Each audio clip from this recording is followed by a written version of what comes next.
नमस्कार दोस्तों, आप सभी का 5 स्टार मोटिवेशन यूट्यूब चैनल पर स्वागत है।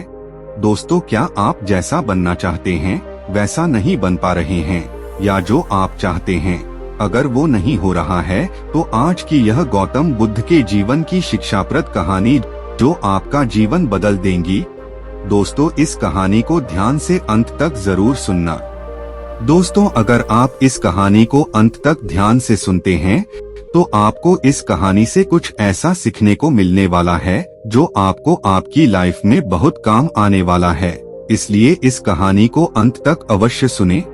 दोस्तों, भगवान बुद्ध कहते हैं, आज आपके पास जो कुछ भी है वो इसीलिए नहीं है कि आपकी किस्मत में इतना ही लिखा था या फिर आपकी किस्मत ही खराब है, बल्कि वो इसीलिए है क्योंकि आप इतना ही डिजर्व करते हैं। दोस्तों, यह प्रकृति बड़ी ही न्यायप्रिय है। यह उसे उतना ही देती है जितने का वह हकदार होता है। चाहे वो ज्ञान हो या धन, अभी आपके पास उतना ही है जितने की आप हकदार हैं। लेकिन अगर आपको इससे भी ज्यादा चाहिए तो आपको उसके काबिल बनना होगा। दोस्तों, ऐसा कौन सा गुण है जो आपको काबिल बनाता है? क्या आप उस गुण के बारे में जानना चाहते हैं? अगर आप जानना चाहते हैं तो आप गौतम बुद्ध के जीवन की इस कहानी को अंत तक ध्यान से जरूर सुनिए। दोस्तों, इस कहानी को सिर्फ समझिएगा मत, बल्कि इस कहानी को अपने भीतर उतर जाने दीजिए।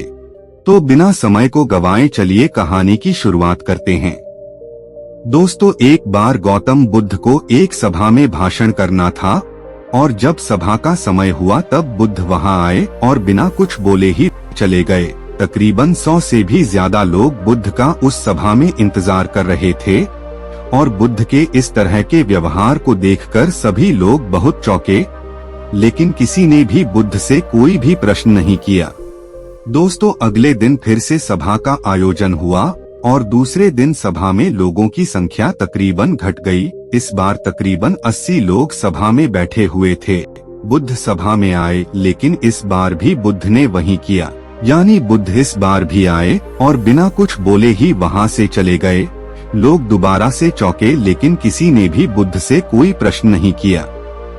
अगले दिन सभा का आयोजन फिर से किया, लेकिन इस बार सभा में लोगों की संख्या और घट गई। इस बार सभा में केवल 50 लोग ही आए हुए थे।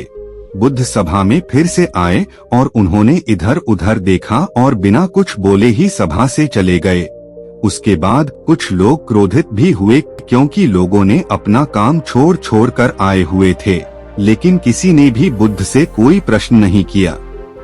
अगले दिन फिर से सभा का आयोजन हुआ। दोस्तों, आप लोग जो इस कहानी को सुन रहे हैं, आप में से भी कुछ लोग मन ही मन यह कह रहे होंगे कि अरे कितनी बार सभा का आयोजन होगा। और आप लोगों को भी इस कहानी को सुनते वक्त इरिटेशन होना शुरू हुआ होगा। और जिन जिन लोगों को भी अभी इरिटेशन होनी शुरू हो गई है, उन लोगों को तो यह कहानी बड़े ध्यान से सुनकर समझना चाहिए, क्योंकि यह कहानी आपके लिए ही है। अगले दिन फिर से सभा का आयोजन हुआ, लेकिन इस बार सभा की संख्या और ज्यादा घट गई थी, यानी इस बार सभा में सिर्फ 30 लोग ही थे। फिर उसके बाद बुद्ध सभा में आए, मुस्कुराए और फिर से बुद्ध ने वही किया, यानी बिना कुछ बोले ही वहां से चले गए। इस बार भी लोग बहुत क्रोधित हुए और इस बार लोगों ने पीछे से कुछ कहा भी और बड़बड़ाए भी, लेकिन बुद्ध ने उनके किसी भी प्रश्न का उत्तर नहीं दिया। दोस्तों, अगले दिन फिर से सभा का आयोजन हुआ और इस बार लोगों की संख्या बहुत ज्यादा घट गई थी, यानी इस बार सभा में कुल मिलाकर 15 लोग ही आए हुए थे। इस बार भी बुद्ध सभा में आए, लेकिन इस बार बुद्ध अपना आसन ग्रहण कर लेते हैं। फिर बुद्ध बोले और बुद्ध ने उन 15 लोगों को उपदेश दिया और वे 15 लोग ही बुद्ध के भिक्षु बन गए और आगे चलकर उन 15 लोगों ने ही बुद्ध के ज्ञान को अलग अलग दिशाओं में फैला दिया। फिर एक दिन बुद्ध से किसी ने पूछा कि बुद्ध, आप कई दिनों तक बिना बोले ही सभा से क्यों चले जाते थे? फिर बुद्ध कहते हैं कि मैं उन लोगों को खोज रहा था जो लायक थे, यानी कि पहले दिन 100 से भी ज्यादा लोग आए हुए थे। उसमें से ज्यादातर लोग सिर्फ आए हुए थे, उन्हें मेरे उपदेश से कोई भी मतलब नहीं था। वे बस आ गए थे और उसमें से ज्यादातर लोग सिर्फ देखने और सुनने आए हुए थे कि सभा में क्या होता है। वे मेरे काम के लोग नहीं थे, क्योंकि वे लोग मेरे ज्ञान को औरों तक नहीं पहुंचा सकते थे। कई दिनों तक सभा से बिना बोले ही मैं इसीलिए चला गया, क्योंकि मैं यह देखना चाहता था कि वे कौन लोग हैं जिनके भीतर वास्तव में प्यास है। जिन लोगों के भीतर में वास्तव में प्यास थी, वे लोग अंत तक जरूर रुके, और जो लोग बस ऐसे ही आ गए थे, वे लोग पहले या दूसरे दिन ही चले गए। जिनके भीतर धैर्य था उन्हें मुक्ति का मार्ग भी मिला, और जो लोग जल्दबाजी में थे, वे लोग अब घर में बैठे हुए हैं। सवाल यह नहीं है कि मैं तुम्हें क्या दे सकता हूँ, बल्कि सवाल यह है कि तुम क्या ले सकते हो। तुम्हारा पात्र कितना बड़ा है और कितने के तुम हकदार हो। जितने के तुम हकदार हो उससे ज्यादा तुम्हें नहीं मिलेगा।